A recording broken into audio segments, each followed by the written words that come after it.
跟他一样站在舞台上发热发光。我们一起来欣赏3人6支舞团所带来的表演，掌声鼓励一下。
来呢，我就来介绍一下这3位团员给大家认识。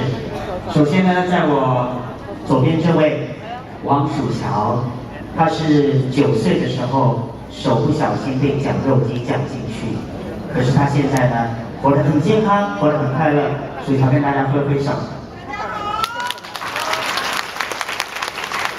好，在左边这位呢叫杨彩荣。他是在1岁的时候，手不幸呢被火车碾过。来，我们请彩荣跟大家挥挥手。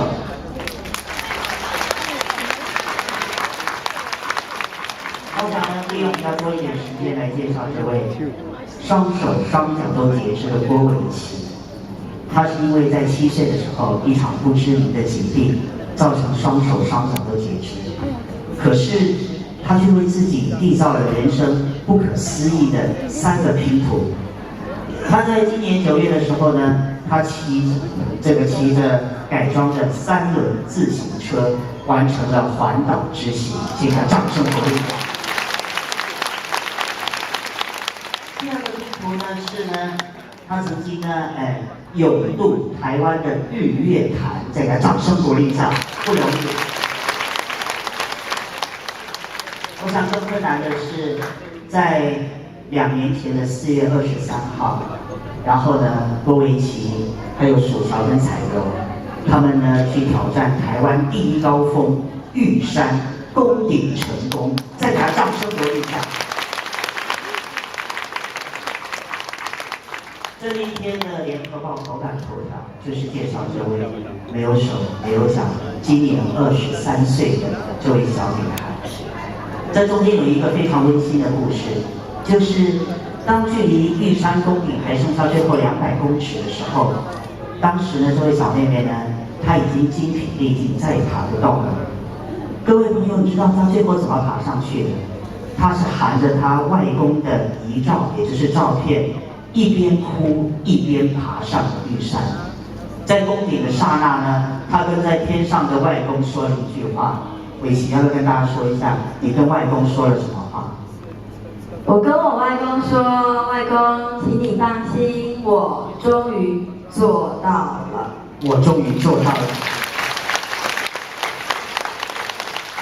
我相信没有手没有脚的，他都能够做到，他都没有放弃，他都没有抱怨。在座各位，大家的外在条件比他好太多了，双手双脚，四肢健全。所以更没有资格跟权利来抱怨。好，刚才大家有看到郭维奇他没有讲跳舞，接下来呢要带给大家另外一个才艺是，他没有10个手指头，但是他可以弹琴给大家听。